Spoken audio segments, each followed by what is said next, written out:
लाल टोपी वाली लड़की का सफर।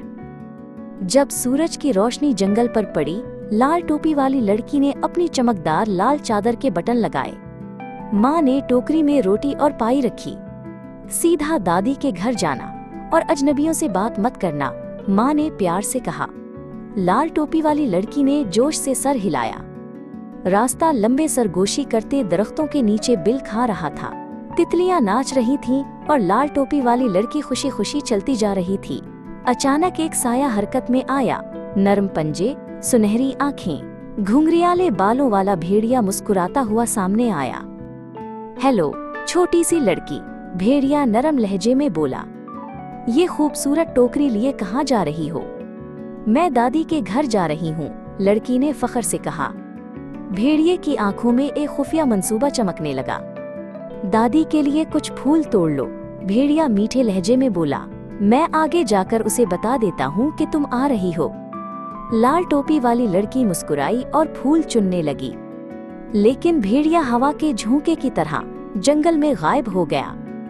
दादी का छोटा सा कटिया देवदार के दरख्तों के नीचे खामोश खड़ा था। भेड़िए ने लकड़ी के दरवाजे पर आहिस्ता से दस्तक दी। कौन है? दादी ने अंदर से पूछा। मैं हूँ, लाल टोपी वाली लड़की, भेड़िया ने झूठ बोला।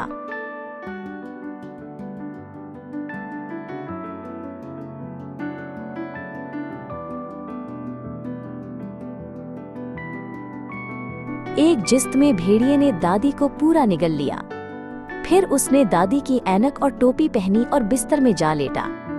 उसने दादी की आवाज की नकल की, यहाँ तक कि वो बूढ़ी और नरम लगने लगी।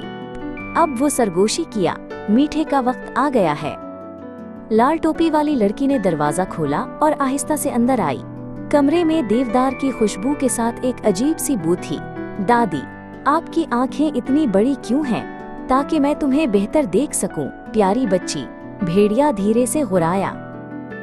दादी, आपके दांत इतने बड़े क्यों हैं? ताकि मैं तुम्हें बेहतर खा सकूं। भेड़िया चलाया और उछलकर खड़ा हो गया। लाल टोपी वाली लड़की चीखी और दरवाजे की तरफ दौड़ी। उसकी टोकरी गिर गई, बिस्किट फर्श पर बिखर गए। करीब ही एक लकड़हारा मदद की आवाज सुनकर दौड़ा। वो दरवाजा तोड़कर अंदर घुसा और कुल्हाड़ी लहराई। भेड़िया खौफ से चीखता हुआ जंगल की तरफ भाग गया। दादी महफूज बाहर निकली और अपने कपड़ों की गिर्द झाड़ दी। उस शाम वो आग के पास बैठे बिस्किट बांट रहे थे। अगली बार मैं अपना कुत्ता भी साथ ले जाऊंगी, लाल टोपी वाली लड़की ने कहा। दादी मुस्कुराए और उसका हाथ नरमी से थाम लिया। नरमी अच्छी चीज है, दादी ने कहा, लेकिन दानिशमंदी तुम्हें महफूज रखती है।